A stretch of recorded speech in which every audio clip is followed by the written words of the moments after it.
Shalom et bienvenue à ce mercredi, à cette matinale de ce mercredi, je veux dire, c'est encore une joie partagée pour nous d'être en votre compagnie pour Wake Up. Et aujourd'hui encore, nous sommes avec le pasteur Guéhi. Shalom pasteur. Shalom. Comment vous allez? Oh, très bien. Qu'est-ce que ça vous fait d'être avec nous, vous réveiller le matin avec nous comme ça? Je pense que c'est une grâce d'être là et de pouvoir d'abord se lever, c'est une grâce de Dieu. Amen. C'est une grâce de Dieu et puis se lever avec la parole de Dieu, je pense que le Seigneur me fait une grâce incroyable. Et je dis, Alléluia. Amen. Voilà, voilà, c'est avec cette joie que nous allons passer ces 52 minutes ensemble. Avec vous, parce que nous allons méditer la parole de Dieu pour la rubrique Méditons ensemble. Shalom Jean-Richard. Bonjour Daniel et shalom à tous. Ça te va bien le blanc-noir? Ah oui, merci beaucoup. Merci. Alors, qu'est-ce qu'on prévoit pour nous ce matin? Culture actuelle, le saviez-vous? Dans Culture actuelle, on parlera d'excellence musicale, d'un prix qui célèbre la musique chrétienne du côté de l'Amérique du Sud. C'est vrai que c'est très loin, mais on parlera des artistes chrétiens qui font l'actualité de ce côté-là. Et puis, dans le saviez-vous, on va parler d'Humanité chrétienne, une ONG suisse qui a décidé de poser ses valises en Afrique pour aider, pourquoi pas, certaines personnes qui sont en souffrance et passer par ricochet le message qui sauve, c'est-à-dire le message de notre Seigneur Jésus-Christ. Une manière pour eux aussi d'évangéliser. Hein. Effectivement. Bravo à eux, on va en parler tout à l'heure. Mais déjà, je dis bravo. Moi, j'aime quand on parle d'évangélisation. Elle est là, elle me regarde. Shalom, Félicia. Shalom, Daniel. Shalom à tous. Tu as les yeux bleus ce matin. Ah oui, le bleu comme le ciel. C'est ça. Alors, avec toi, on aura des astuces pour embellir notre quotidien. Exactement. Aujourd'hui, c'est mercredi et dans le Trickbox, on a décidé encore une fois de faire un clin d'œil aux enfants. Donc, on va mettre en exergue une astuce très simple. Bon, pour moi, je le dirais, on verra plus tard, mais une astuce assez spéciale pour rendre autonome l'enfant en cas d'urgence. Il faut qu'il soit autonome. Ah, d'accord. J'avais jamais pensé à cela. Je pense qu'aujourd'hui, tu fais très bien. Et il est souriant également. Lui, c'est Stéphane Val. Attends, son nom, c'est pas facile à dire. Vadman.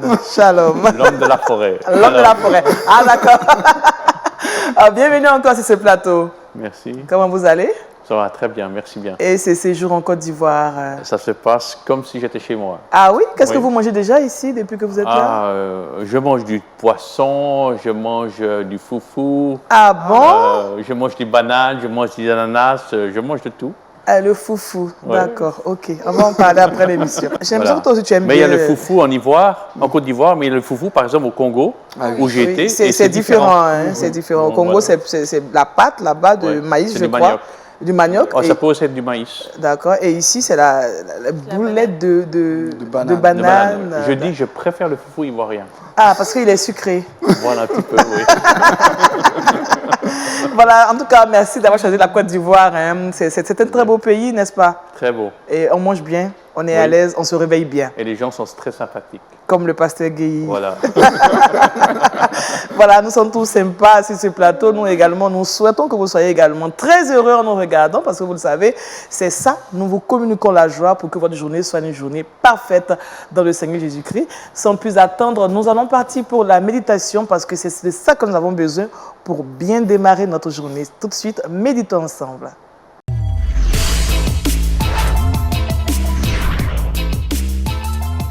Pasteur Guéhi, nous allons méditer autour de la parole de Dieu. Le thème, ce sera Christ, notre gloire. Christ, notre gloire. Oui. Ouais.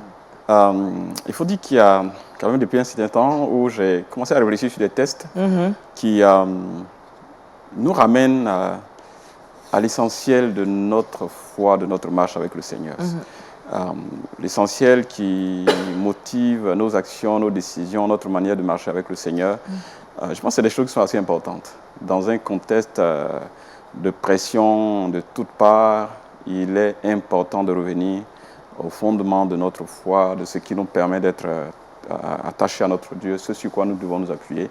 Et je voudrais donc ce matin parler de Christ comme étant notre gloire, celui... notre objectif, c'est que celui en qui nous retrouvons toute notre dignité, c'est vraiment lui. C'est vraiment lui. Et c'est l'apôtre Paul qui nous invite justement à cette réflexion. Et je nous propose de lire l'Épître aux Philippiens, le chapitre 3, je lirai les versets 4 à 8. Oui. Moi aussi, cependant, j'aurais sujet de mettre ma confiance en la chair. Si quelqu'un croit pouvoir se confier en la chair, je le puis bien davantage. Moi, circoncis le 8e jour, de la race d'Israël, de la tribu de Benjamin, hébreu, né d'hébreu, quant à la loi, pharisien, quant au zèle, persécuteur de l'Église, irréprochable à l'égard de la justice de la loi, mais ces choses qui étaient pour moi des gains, je les ai regardées comme une perte à cause de Christ. Et même, je regarde toutes choses comme une perte à cause de l'excellence de la connaissance de Jésus-Christ, mon Seigneur, pour lequel j'ai renoncé à tout. Je les regarde comme de la boue afin de gagner Christ. Jusqu'ici, notre lecture. Je pense que c'est un texte très intéressant quand vous continuez à la lecture de ce texte. Il faut dire que l'apôtre Paul est en train de réagir un peu de façon vigoureuse contre les chrétiens d'arrière-plan juifs qui avaient donc tendance à exiger de ceux qui sont d'arrière-plan non juifs de se conformer à des rites juifs comme par exemple la circoncision. La circoncision. Donc, ils subordonnaient, je veux dire, leur foi ou leur chrétienté à la mise en pratique de ces rites qui font partie, bien entendu, des rites juifs. Et quand vous lisez bien le texte ici, comme l'avons lu ici, l'apôtre Paul montre qu'il est mieux placé, n'est-ce pas, pour exiger de telles choses si cela était vraiment nécessaire. Il est mieux placé. Hein? Il a atteint, j'allais dire, tous les sommets. Hein? Il est de la race juive. Il est né il a été circoncis le 8e jour, comme il le dit lui-même. Oui. Il est de la race d'Israël, la tribu de Benjamin. Et hébreu, né d'hébreu, ça veut dire un hébreu puissant. Oui, il n'y a pas de mélange. Et quant à la loi, il dit qu'il était pharisien, c'est-à-dire toute la rigueur donc, de l'application de la loi, des 10 commandements et tout ce qui est lié à ça. Hein. Et il dit qu'il était irréprochable à l'égard de la justice de la loi. Donc, il se reconnaît comme étant quelqu'un qui était irréprochable, reconnu dans sa génération comme étant quelqu'un qui était irréprochable. Et il a ajouté que, quant aux zèles, il était persécuteur de l'Église. Et en le disant, il est en train de dire que pour ce qui concerne l'Église, il est mieux placé. Pour ceux qui peuvent faire beaucoup de choses concernant l'Église, il est mieux placé parce que lui, pour le zèle qu'il avait pour sa religion, il a persécuté l'Église.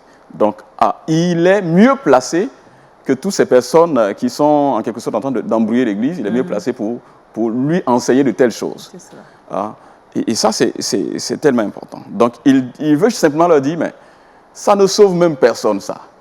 Ça ne sauve personne. On l'a fait, je l'ai fait, et ça ne m'a pas sauvé, ça ne pouvait sauver personne. Alors, ce qui est irritant pour lui, c'est que des gens perdent leur temps pour ce qui ne sauve pas. Et non seulement ils perdent leur propre temps, mais ils embrouillent ceux qui veulent s'attacher à Dieu, qui ont accepté Jésus comme leur Seigneur et Sauveur. Ils les embrouillent par des choses qui n'ont aucune valeur pour l'éternité. Et vous voyez toute la virulence avec laquelle il parle, pour dire qu'il ne peut pas permettre que des gens puissent prendre des choses sans valeur pour embrouiller la foi des enfants de Dieu. Et je pense que ce que l'apôtre Paul fait et ce qu'il dit est quelque chose qui doit nous interpeller pour notre temps aujourd'hui, pour nous les chrétiens d'aujourd'hui. Et je vois deux choses qu'il est en train de faire. Lutter contre l'orgueil ou le complexe de supériorité lié parfois à nos origines. L'orgueil, le complexe de supériorité. L'origine spirituelle, ainsi de suite. Il y a tout ce qu'on a parfois qui peut être un orgueil. Mais il est aussi en même temps en train de lutter contre le complexe d'infériorité qui est lié aussi aux gens peut-être qui sont considérés comme sans origine, enviables, qui pourraient être vraiment complexés par cela. Il dit, en quelque sorte, que c'est vrai, vous avez, pour la première catégorie de personnes, parfois très orgueilleux par rapport à leur arrière-plan spirituel ou dénominationnel. On en connaît dans nos contextes, hein, Oui. des gens très fiers, très orgueilleux par rapport à leur dénomination. Comme j'ai l'habitude de dire... Mon grand-père était ceci, voilà. mon père était cela, Ou moi alors, également. Donc, comme je si la suis dénomination née, voilà. était la porte d'entrée du ciel. C'est cela. Et ça arrive, hein. Ça peut nous arriver. Ou alors notre arrière-plan social ou matériel qui devient comme une référence, donc tout le monde doit regarder. Hein. C'est quelque chose qui s'impose comme une référence, et parfois dans la maison de Dieu. Donc ça prime même sur l'essentiel de la foi chrétienne. Oui. Nous imposons par notre arrière-plan spirituel, par notre arrière-plan social, et ce n'est plus ce qui fait de nous enfants de Dieu qui est au centre de la chose. C'est-à-dire, on tire gloire dans ce qui ne devait pas être notre sujet de gloire. C'est ça qu'il est en train de dire. Il dit, mais ça ne sauve personne, ça. Ça ne nous a pas sauvés. Comment vous pouvez tirer gloire dans ce qui ne nous a pas sauvés et embrouiller les gens avec ça? Donc, l'orgueil de notre arrière-plan dénominationnel, qui nous pousse peut-être à soumettre les autres parfois à un mépris ou alors à les pousser peut-être à devenir comme nous. Quand ce n'est pas comme nous, ce n'est pas chrétien, ce n'est pas spirituel. Il faut que les gens soient comme nous. Et comme si finalement notre foi, notre conversion devient un clonage. Tout le monde doit passer par ce moule. Tout le monde doit être ceci. Et ça, c'est ce que j'appelle l'orgueil lié à notre arrière-plan parfois dénominationnel, notre arrière-plan spirituel. L'apôtre Paul dit non à cela. Deuxième chose, c'est le complexe d'infériorité, justement. Comme je n'ai pas cet arrière-plan, donc je ressemble peut-être à un chrétien de seconde zone. Et donc la lutte ne sera plus pour honorer le Seigneur, mais la lutte, ce sera de ressembler à ceux qui ont un bon arrière-plan. Donc être comme eux. Et Paul est en train de dire non, qu'il faut faire très attention. Je suis en train de parler de gens sans arrière-plan social, qui sont sans arrière-plan spirituel très intéressant, dont on ne peut même pas parler quelquefois. Et quelquefois, ils en sont complexés. Mais quel que soit notre arrière-plan spirituel, aucun de notre arrière-plan spirituel ne nous donne, je vais dire, comme mérite le salut. Quel que soit ce que nous étions tous des candidats à l'enfer, en réalité. Donc, qu'on ait eu un bon arrière-plan spirituel ou social, ou non, la seule chose qui nous sauve, de laquelle nous devons tirer gloire, c'est l'œuvre de Christ. Et c'est pour cela que nous devons nous battre. Notre gloire doit être en ce que Christ a accompli. Et ça, c'est quelque chose de très important. Je pense que cela doit nous aider sincèrement dans notre marche avec le Seigneur. Parce que si nous sommes complexés, comme je l'ai dit, par nos origines, nous viendrons à Christ pas pour une conversion, mais simplement, la venue à Christ va être simplement une voie de socialisation. Une voie de socialisation, une manière de nous faire accepter par des gens bien. Non, ce que nous sommes, ce n'est pas pour ressembler aux Juifs, mais c'est pour ressembler à Christ, marcher avec Christ, en qui Dieu a mis toute notre gloire et notre dignité et toute notre joie. Amen. Et je termine en disant que donc, notre gloire, c'est en Christ. Que nous soyons des gens avec une bonne histoire ou des gens sans histoire, parce qu'il y a des histoires qui ne ressemblent pas à des histoires dans notre contexte, malheureusement. Mais c'est en Christ que se trouve le sens de notre vie. Donc l'orgueil ou le complexe de nos origines peut être un véritable danger pour la foi chrétienne et pour la mission chrétienne. L'orgueil lié à nos origines. La fierté dénominationnelle peut devenir un frein à l'évangile. Les gens peuvent se convertir non à Christ, mais à une dénomination. C'est ça. L'orgueil de notre arrière-plan spirituel peut être un frein à notre propre conversion ou à notre propre croissance spirituelle. Parce que finalement, nous serons comme sous une immunité à l'abri certainement du péché parce que nous appartenons à une dénomination. J'ai l'habitude de dire à certaines personnes, mais ce n'est pas parce que votre nom est inscrit dans le livre d'un pasteur d'une église évangélique que vous êtes inscrit au ciel, forcément. Ça ne fait pas de vous forcément un enfant de Dieu. Devenir enfant de Dieu, c'est une foi personnelle en Christ. Amen. Non l'appartenance à une domination qui fait de nous des enfants de Dieu. Donc, Paul est en train de nous encourager, pour nous qui sommes enfants de Dieu, à nous concentrer sur l'essentiel. Notre gloire, c'est en Christ. La gloire qui nous donne d'avoir accès à Dieu, cette gloire se trouve en Christ. C'est Christ qui nous la donne. Ça n'a rien à voir avec notre arrière-plan social, notre arrière-plan dénominationnel. que ça a été bon ou pas bon, nous sommes enfants de Dieu par l'œuvre de Jésus-Christ. Que Christ nous donne, qui que nous ayons été, que nous soyons heureux, que notre gloire, que notre lutte de la vie soit pour Christ et soit en Christ seul. Amen. Amen. On vous a écouté beaucoup d'attention, pasteur. Le thème Christ, notre gloire. Nous devons penser que c'est Christ qui est notre gloire. Est-ce que, à travers ce que vous avez eu à dire, la gloire que nous recherchons dans le monde, Christ doit être cette gloire-là forcément, ou bien, en tant qu'enfants de Dieu, nous pouvons rechercher notre gloire? Je pense que Paul... Dans notre travail, dans nos activités, où nous excellons. Paul est en train de nous demander de recentrer sur notre vie sur l'essentiel en réalité. En fait, si vous n'avez pas de dignité en Christ, votre vraie joie, votre dignité, votre honneur n'est pas en Christ, aucun titre dans ce monde, aucun honneur dans ce monde ne vous donnera en fait ce que vous recherchez en réalité. Parce que les honneurs de ce monde sont passagers. J'ai l'habitude de taquiner les gens, faire rire un peu les gens pour dire, mais le cimetière n'a pas peur de votre honneur terrestre. Quel que soit le titre que vous avez occupé dans ce monde-là, vous avez une place au cimetière. La mort ne s'inclinera pas devant vous. Vous voyez, notre honneur transcende, va au-delà de la tombe. Ça transcende notre appartenance ethnique, nationale ou quoi que ce soit. Nous sommes enfants du Créateur du ciel et de la terre. Et cela, rien ne peut nous enlever. Amen. Ni les souffrances de ce monde, ni les humiliations de ce monde, ni tout ce que le monde peut faire. Rien de cela ne peut enlever cet honneur que Dieu nous a donné, cette gloire que nous avons. Amen.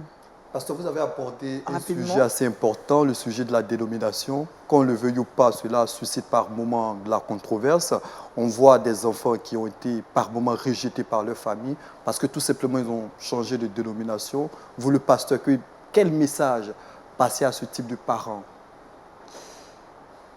Je pense que la question qui est pour nous plus importante, c'est qu'est-ce que nous recherchons?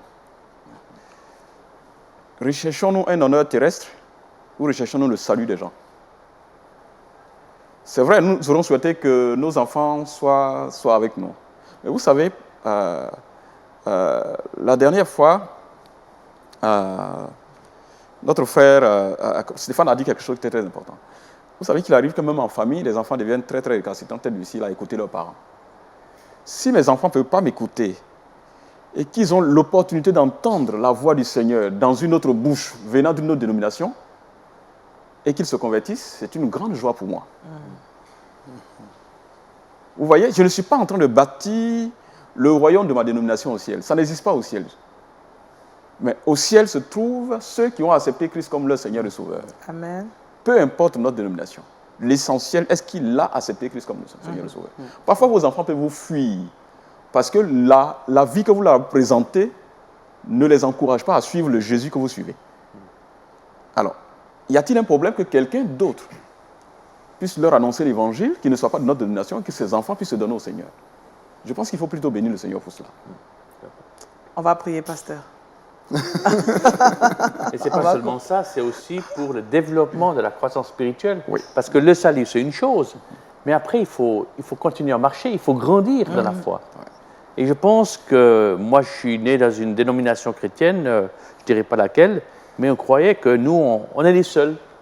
Et à l'âge de 17-18 ans, quand j'ai commencé à faire du travail bénévolat à la Wycliffe, par exemple, en Angleterre, ou de travailler ailleurs dans le monde avec des chrétiens, on découvre le corps de Christ et je crois que ça, c'est bénéfique. Et on peut seulement encourager les jeunes et les moins jeunes à travailler avec d'autres chrétiens, à prier avec d'autres chrétiens, pour qu'ils voient que la foi dans l'autre, qui est une autre dénomination, même catholique par exemple, il y a des gens qui sont catholiques, mais qui ont une foi plus forte que la mienne. Et moi, je loue le Seigneur, je bénis le Seigneur pour ça. C'est un sujet très, très vaste. On risque de ne pas terminer. Voilà. Nous avons encore d'autres choses, d'autres rubriques à visiter. C'est pourquoi on va demander au pasteur Guéhi de vraiment confier, en tout cas, nos cœurs au Seigneur, afin que nous suivons rien que Jésus-Christ. Seigneur, nous voulons te dire merci pour ta parole qui est là, pour nous accompagner, pour nous aider à nous concentrer à concentrer notre temps, notre énergie, notre intelligence sur ce qui est essentiel, Christ. Seigneur, c'est en toi que nous avons une dignité. C'est en toi que nous avons une gloire. C'est en toi que nous sommes devenus des êtres humains à part entière. Seigneur, nous ne voulons pas être accrochés à des choses qui ne nous donnent pas de vivre pleinement cette foi, ou imposer aux autres ce qui ne leur permet pas de découvrir pleinement Christ, Seigneur, et d'être totalement à Christ. Aide-nous, Seigneur, chaque jour que nous marchons, pour que tu sois au centre de notre vie. Toi, tu es notre gloire. Que ton nom soit béni, Seigneur, au nom de Jésus. Amen. Amen. Amen. Le texte d'appui pour ce thème est Christ, notre gloire, est tiré de Philippiens chapitre 3, versets 4 à 8. Merci au pasteur Guéhi pour cette exhortation. À présent, nous allons nous intéresser à l'actualité culturelle. Tout de suite, Culture Actu.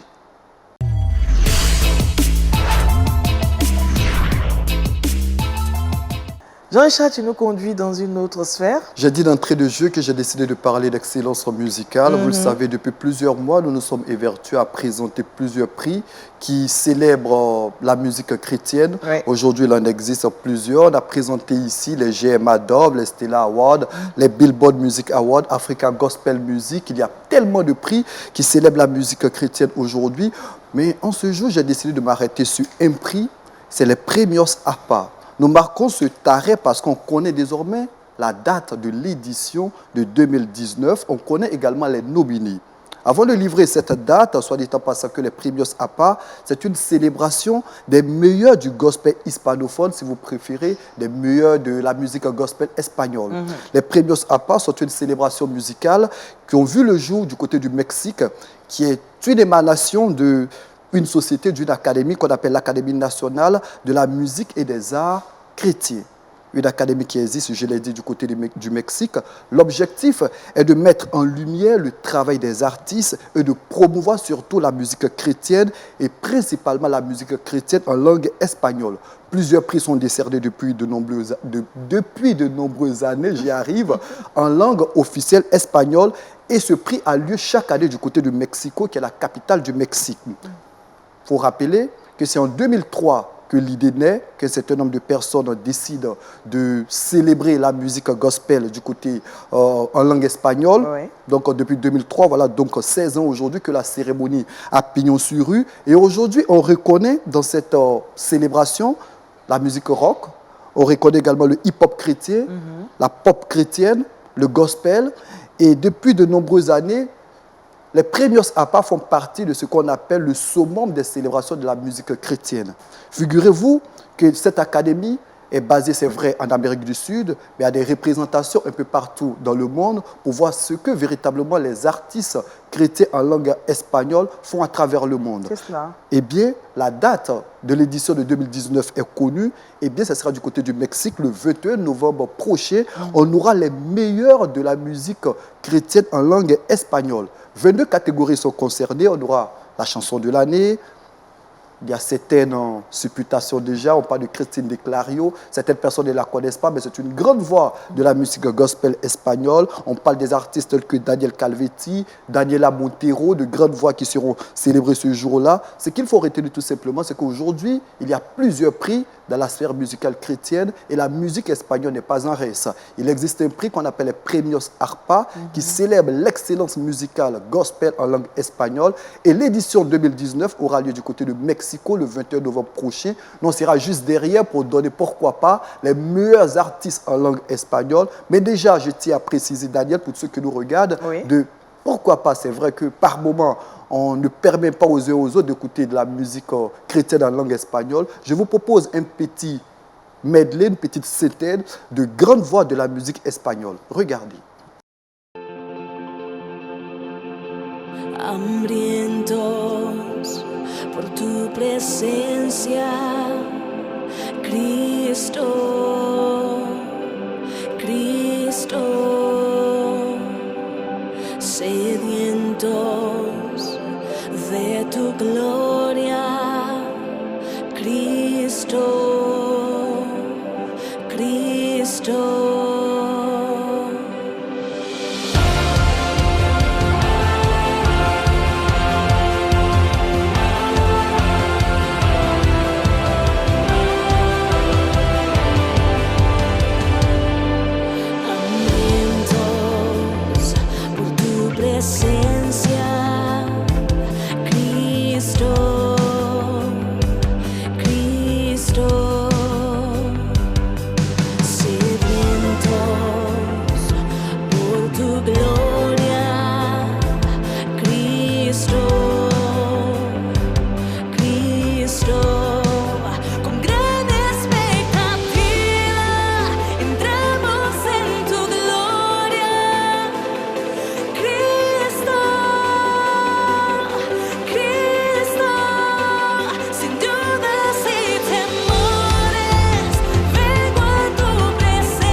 alegra el corazón.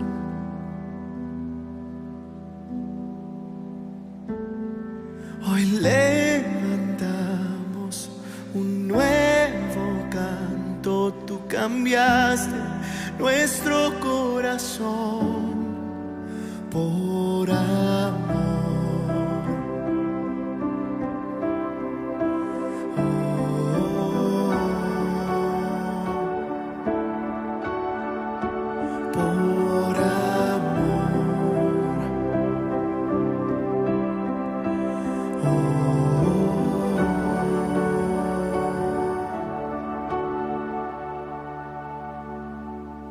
En el camino tropezamos al andar,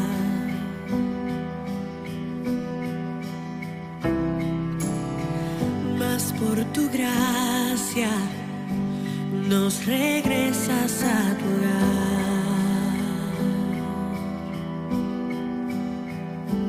Tú nos levantas, nos abrazas y guías nuestro caminar por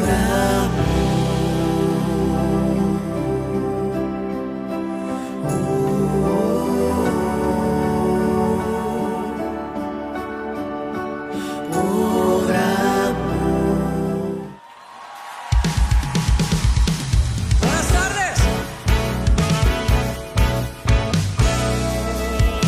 Oh, eres tú la única razón de mi adoración, oh Jesús. Eres tú la esperanza que anhelé tener, oh Jesús. Confié en ti, me has ayudado acá. Tu salvación me ha regalado.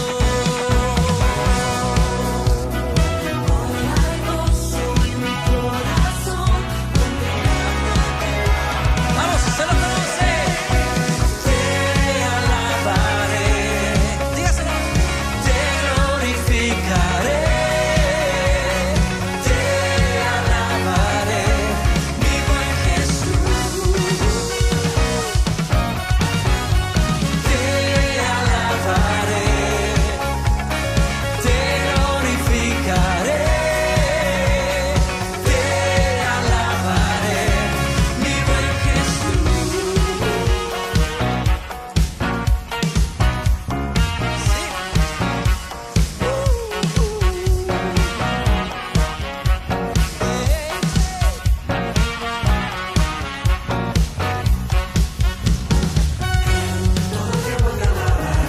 Lo que decimos, en todo tiempo te adoraré, en todo tiempo te alabaré, en todo tiempo te adoraré.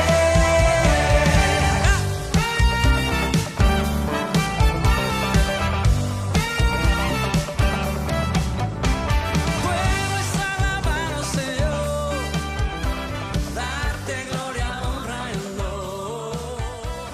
Puedes alabarnos, Señor. C'est merveilleux de les entendre chanter. Ah oui, on peut glorifier le Seigneur en langue française, en langue anglaise, en langue espagnole. Il faut rappeler à toutes ces personnes qui nous regardent dans cette sphère francophone qu'il existe également des personnes qui célèbrent le Seigneur à leur manière. Vous avez vu des puissances vocales, des personnes qui chantent le Seigneur en langue espagnole. Et il est bien par moment de revenir sur ce type de chansons, de présenter des artistes de d'autres sphères et de présenter surtout des prix qui honorent le nom du Seigneur Jésus-Christ. Je rappelle, les premiers APA auront lieu le 21 novembre du côté de Mexico. On viendra ici pour donner les meilleurs artistes chrétiens en langue espagnole. Et merci Jean-Richard pour ces informations. Voilà. Nous allons partir pour Kids Time. C'est mercredi. On parle des enfants. C'est maintenant.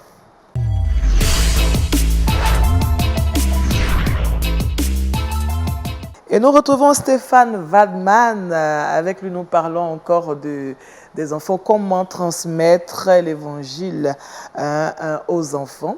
Je rappelle que Stéphane est missionnaire, ex-missionnaire, ex-pilote. Et il est le directeur de... Une vie motivée par l'essentiel. Voilà, Jean-Richard vous connaît mieux que moi. Je suis toujours missionnaire. Hein. Toujours missionnaire, voilà, toujours Il n'y a pas d'ancien missionnaire. missionnaire. Non. Il n'y a pas d'ancien missionnaire. Non, Hein. non, c'est le lieu de service qui change. Voilà. C'est le lieu de Donc, service un qui missionnaire change. reste un Oui, missionnaire. La paye reste la même. D'accord. C'est après. D'accord.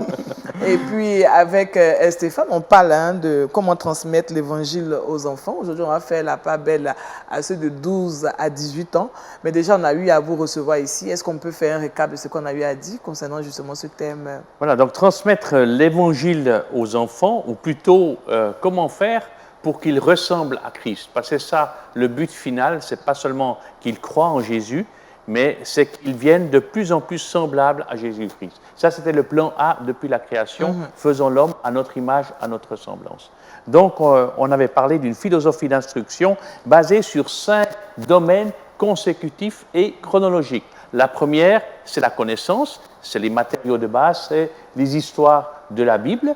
La deuxième, c'est la perspective, c'est connaître la pensée de Dieu, pourquoi la création, pourquoi il ne faut pas pécher, quel est le plan de ma vie, quelle est ma relation avec Dieu. C'est comprendre la pensée de Dieu dans tous les domaines de la vie.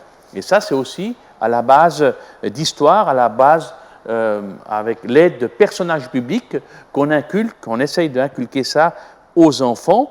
Et puis le troisième bloc, où on a déjà un peu travaillé dessus jusqu'à l'âge de 12 ans, c'est le bloc de la conviction.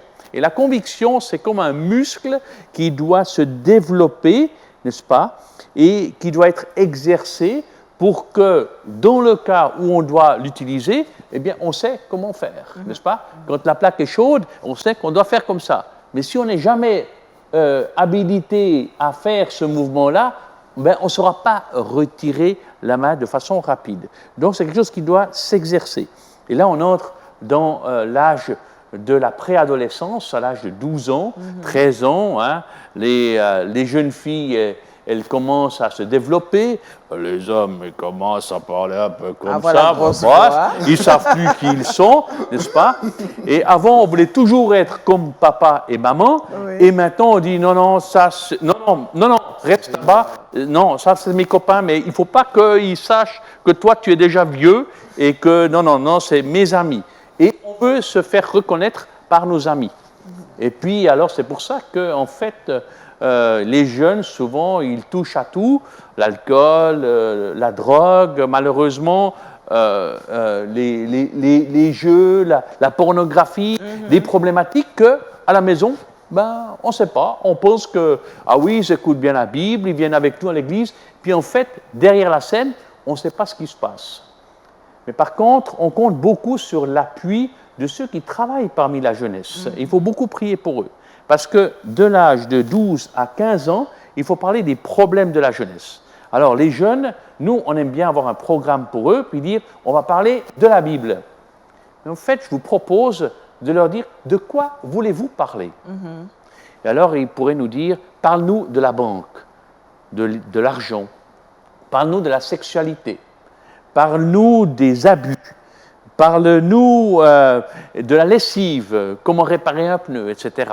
Vous savez, entre l'âge de 12 ans et 15 ans, vous ne pouvez plus tellement enseigner les enfants. Parce que de toute façon, vous n'avez rien compris au chapitre, et puis vous êtes un peu ringard, et nous, on a tout compris. Hein? Papa, non, ça tu ne connais pas, écoute, laisse tomber. J'encourage chaque auditrice et chaque auditeur, chaque parent qui nous regarde, de garder le contact avec les préados. Parce que souvent, ils pensent que nous, on est ringards, qu'on n'y connaît rien, etc. Et prenez juste le temps d'être avec eux. Moi, j'ai beaucoup fait le taxi pour mes fils, pour les amener à la gare du train. Ça prenait 5 minutes, mais moi, j'ai toujours fait cela avec joie, parce que c'était des moments précieux pour lui dire comment tu vas, ah ouais, tu es fatigué, etc. Pas des choses spirituelles, je prie pour toi, que le Seigneur te bénisse, mais juste être avec eux et à les aider à passer le cap de la préadolescence, de l'adolescence. Et puis pour ceux qui travaillent avec les jeunes, au lieu de parler d'un sujet, d'un texte biblique, apprenez-leur à parler des problèmes de la vie. Par exemple, comment gérer de l'argent, comment demander pardon.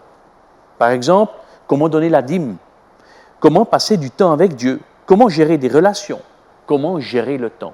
Et celui qui travaille ou celle qui travaille avec les préadolescents, ils doivent toujours appuyer l'autorité parentale. Si le jeune vient et dit « Oh, mes parents, en tout cas, comme ça », il dit « Mais tu sais, ton père, peut-être, il ne le fait pas d'une bonne manière, mais en fait, au fond, il t'aime vraiment. Alors, essaye de le respecter et puis de garder contact avec lui, etc. » Donc, c'est le savoir-vivre qu'il faut développer avec ces jeunes. Et puis après, on passe à 15 ans, n'est-ce pas, où on développe pas seulement la conviction, mais la compétence, le savoir-vivre, découvrir les fondements de la Bible. On a un livre qui s'appelle « Fondements », les 11 vérités chrétiennes sur lesquelles baser notre vie, le pourquoi la Bible, pourquoi elle est inspirée, pourquoi la création, pourquoi Jésus revient, etc. Les jeunes, ils se posent des questions comme ça. Et donc, il faut passer du temps avec eux pour ça. Il y a aussi un livre qui s'appelle « Blessé par la vie, guéri par Dieu », que j'encourage beaucoup. C'est un programme sur 13 semaines qui permet aux jeunes de régler le problème de la souffrance et du rejet. Parce qu'il y a beaucoup de jeunes qui ont du rejet, soit de leurs parents, soit de leurs collègues, de leurs amis, etc. Et puis, il y a aussi un livre qui s'appelle « Forme ». Parce que ça, j'encourage beaucoup aussi, parce que c'est découvrir qui la personne est, quelles sont ses forces spirituelles, quelle est l'orientation, sa passion dans la vie, quelles sont ses ressources, quelle est sa personnalité et quelles sont ses expériences et comment cet ensemble, cette forme peut être utilisée pour Dieu, même déjà à l'âge de 15 ans et de 18 ans. Et le dernier, eh bien, c'est faire un plan de vie, c'est savoir qu'est-ce que je veux faire de ma vie, quelles sont les mémoires, le souvenir que j'aimerais laisser derrière moi une fois que j'ai fini ma vie. Et donc après, on peut lâcher les jeunes dans la vie à l'âge de 18 ans, ils sont adultes. Et pourquoi ne pas aller au-delà et puis s'arrêter à 18 ans? Parce qu'à 18 ans, on n'a pas tous les repères quand même. On n'a pas tous les repères, mais après, on est quand même, les parents ont quand même plus ou moins fini l'éducation qu'ils peuvent donner. À 18 ans, le jeune, légalement, ça dépend des pays, mais... Ça, c'est chez vous, hein, mais nous, chez nous, il faut aller un peu plus haut. Hein. Il faut aller jusqu'à quel âge? Parce que j'ai 21 ans. D'accord, ok. Mais dans beaucoup de pays, c'est 18 ans. Nous, on a fait chez nous de 12 ans à 21 ans. Ah, d'accord. N'est-ce pas, pasteur?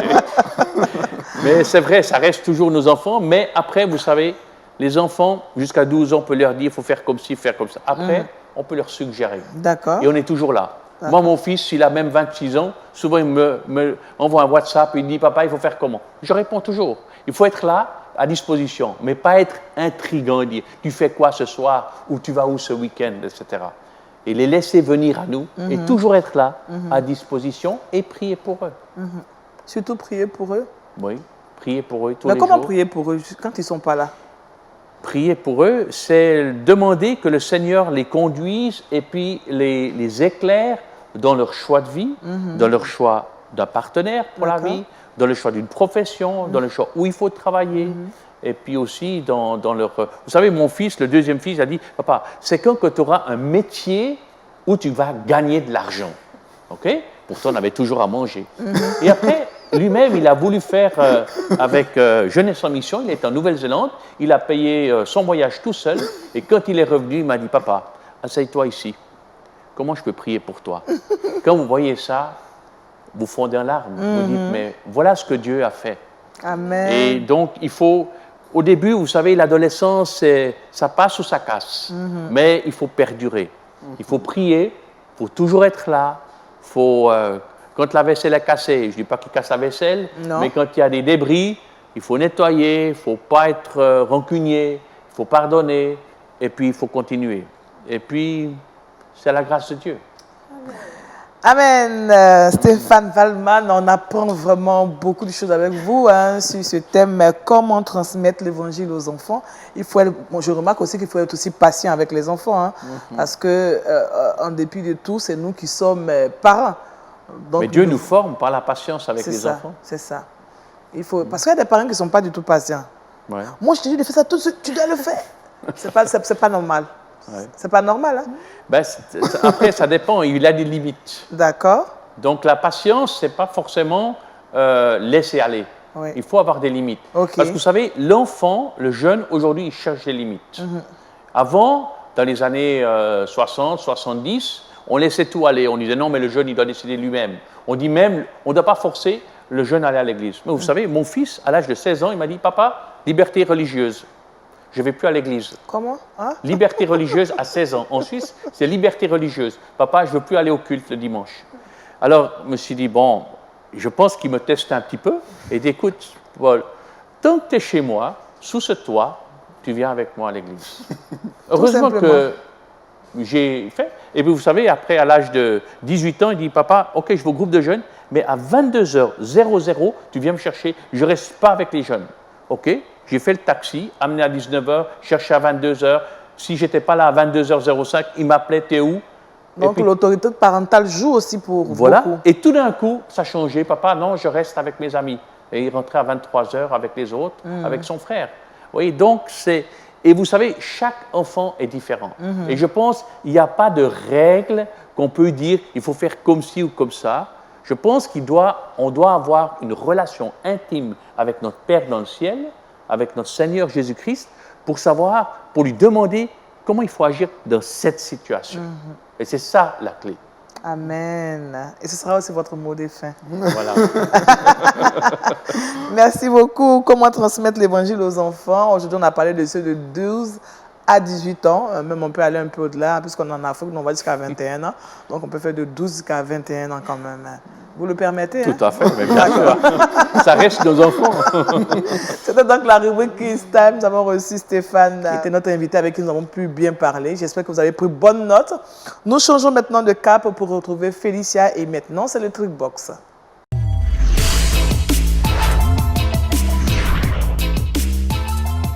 Félicia, tu nous donnes des astuces. Exactement.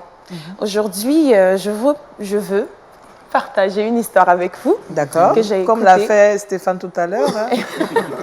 Mais mon histoire, elle sera toute courte. Elle sera vraiment très, très courte. D'accord. Voilà, c'est l'histoire d'un petit garçon. Il avait 5 ans. Et il a réussi à appeler les urgences parce que sa maman avait fait un malaise. Okay. Et les pompiers ont été vraiment impressionnés par son sang-froid. Ils ont été impressionnés par son autonomie. Donc, lorsqu'on a écouté cette histoire, ça nous a marqué. On s'est dit, on a une idée. Pourquoi ne pas créer une fiche qu'on appelle fiche d'urgence? Voilà, vous pouvez la voir à l'écran, elle apparaît là, elle est colorée, elle est jolie, et en plus, ça peut sauver des vies. Donc, voilà comment elle se présente. J'y arrive. Voilà, la première des choses, c'est de renseigner les informations à transmettre. Par exemple, le numéro de l'immeuble, le code de l'interphone. Vous vous asseyez avec votre enfant, s'il a 5 ans, 6 ans, 7 ans, ça dépend. On prend des feutres avec des couleurs, voici le numéro. On essaie d'élaborer. Voilà, exactement. On s'amuse, mais en même temps, on apprend. Voilà, ça c'est la première étape. La deuxième étape, c'est de renseigner, par exemple, le numéro de téléphone de maman. Ça, c'est le numéro de téléphone de maman, c'est le numéro de téléphone de papy, etc. etc. Moi, mon neveu, par exemple, je parle de lui, voilà. Mon neveu, par exemple, il connaît et il maîtrise le numéro de sa mère. Et c'est toujours utile comme information à savoir et à prendre en cas d'urgence. Et la troisième des choses, on peut laisser des recommandations. Voilà, quand il y a une urgence, quand il y a un incendie, quand il y a ceci, quand il y a cela, discuter avec l'enfant, c'est toujours très important. Oui. Voilà. Donc, la deuxième des choses, par contre, que j'aimerais dire, c'est que, par exemple, pour les urgences en Europe, on appelle le 112. Est-ce que l'information peut être vérifiée par... Vous savez, en France. Il n'a pas d'urgence d'ailleurs. quand on avait une urgence, une fois, je ne savais même pas le numéro. En France, par exemple... Ah, là, c'est une colle.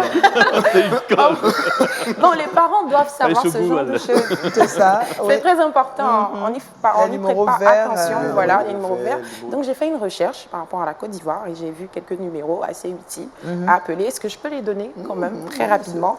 La première des choses, pour la police secours, c'est le 110 et le 111. 110 et 111. Côte d'Ivoire. Donc, chez vous, dans votre pays, ça peut être différent. Il faut chercher, voilà, il faut vous voilà, c'est renseigner. amusant. Oui. La deuxième des choses, pour le SAMU, par exemple, 185. 180. D'accord, 185. 185. 185. Et la dernière chose, pour les sapeurs-pompiers, le 180. Voilà. C'est un peu ça. Et ça rendra l'enfant autonome quelque part. Hein. Ah oui, ça peut aider. C'est cas vrai que d'urgence. c'est Dieu qui protège. Oui. Ne l'oublions pas. C'est la grâce de Dieu qui protège. Mais il y a des choses qu'on doit enseigner à nos enfants aussi. Je pour pense qu'ils qu'il faut aient- le faire plus tôt parce que je me souviens, j'ai demandé à un enfant quel est le numéro de téléphone de ta maman. Il dit c'est 49 12 quelque chose. Bon, je pense que ça, il faut rattraper ça très vite. C'est important. Très important. Merci Félicia, il faut rendre nos enfants autonomes. Aujourd'hui, il y a beaucoup de choses qui se présentent et vraiment que les enfants vraiment soient impliqués dans la vie de tous les jours. Merci, c'était le Trick Box. À présent, le saviez-vous?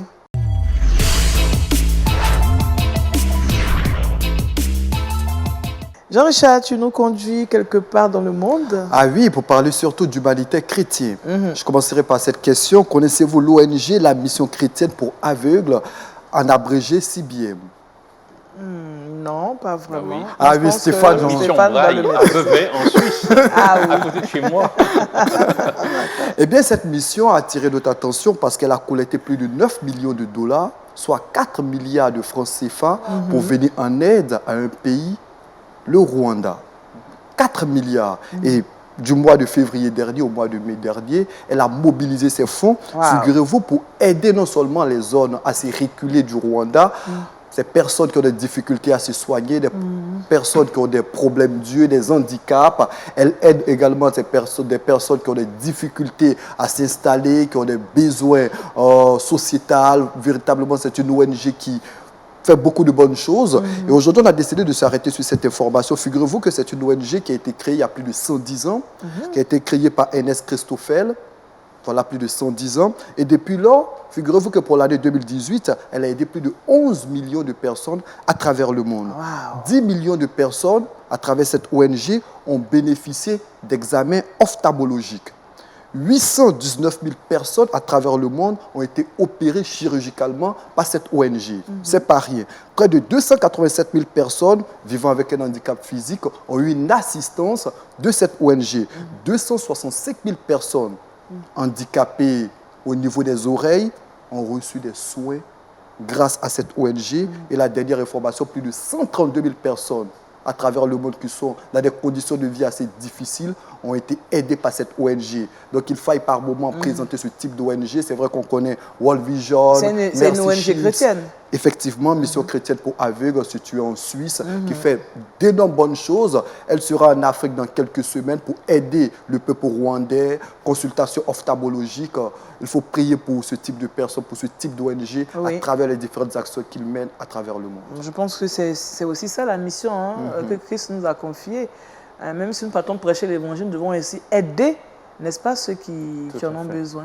Absolument. Alors, pasteur, vous avez quelque chose à ajouter? Oui, oui, je veux dire que c'est à encourager. Notre action s'occupe de l'âme, bien entendu, mais il faut que les gens se sentent à l'aise dans leur peau. Il faut faire tout ce qu'on peut pour leur permettre de se sentir intégrés dans la société, Oui. pas des gens marginaux parce qu'ils ont tel ou tel handicap. Je pense que c'est un défi pour nous, à la fois de prier pour une telle action de l'ONG, mais de pouvoir aussi nous impliquer dans cela. Je pense que c'est un exemple qui nous donne et qui Oui. doit être suivi. Ouais. Il ne faut pas seulement rester là à dire non, venez payer, venez donner, Ah oui. mais il faut aussi aller aider. Et puis il faut préciser que le fondateur de cette ONG, Elsa Christoffel, est décédé en 1955 à l'âge de 78 ans, mais depuis lors, Jusqu'en 2019, son ça action se continue. perdue. Il y a des personnes qui se relaient, aident l'ONG, il y a des volontaires, Mais des il y a- personnes de bonne volonté qui apportent de Il y a l'argent. Stéphane qui est suisse. Comment vous faites? Ça, là, c'est en Ibanais, mais Bon, en fait, je pense qu'il y a aussi une branche en Allemagne. qui est Effectivement, très dans forte. plusieurs D'ailleurs, pays. Quand j'étais au quel Congo, est le secret pour que ces actions ben, perduent? je pense que c'est le fait de pouvoir aider les gens avec les valeurs de l'Évangile. D'accord. Et souvent, c'est vrai, il y a 50 ans, on envoyait les missionnaires avec chemise blanche, comme je dis, ils prêchaient l'Évangile, et puis en fait, les gens restaient dans la misère, souvent. Et puis aujourd'hui, je crois que le christianisme a quand même changé. On amène l'éducation, on amène les solutions aux maladies comme le sida, aux épidémies, C'est comme ça. l'Ebola, aux maladies des ADC, yeux. oui. Il y en a beaucoup en Afrique. Moi, j'ai piloté beaucoup de missionnaires et d'actions pour justement aider les gens qui deviennent aveugles. C'est vraiment à louer. Tu es vraiment alloué. Merci Jean-Richard. Grâce à toi, on découvre encore davantage. Et je pense que Félicia, tu as pour nous le verset boussole qui va nous éclairer tout au long de cette journée. Oui, Philippiens chapitre 3, verset 7. Mais ces choses qui étaient pour moi des gains, je les ai regardées comme une perte à cause de Christ. Amen. Merci au pasteur Guéhi pour cette exhortation à la méditation. Avec vous, nous avons parlé de la gloire en Christ. Merci aussi à Stéphane. Stéphane, voilà, d'accord. Là, on va bon, à Stéphane pour tous ses conseils concernant l'éducation de l'enfant. Surtout transmettre à l'enfant l'évangile, comme on le fait. On a parlé de ceux de 12 à 18 ans. Merci à Félicia aussi pour ces conseils qui permettront aux parents de rendre les enfants surtout autonomes en cas de difficultés. Et puis Jean-Richard, avec toi, on a visité toutes ces personnes, ces informations. Merci beaucoup. Merci à toute l'équipe qui nous a permis d'être chez vous en espérant vous retrouver demain, jeudi. J'ai prié que le Seigneur vous visite, qu'il vous garde et surtout qu'il soit votre boussole. Au revoir.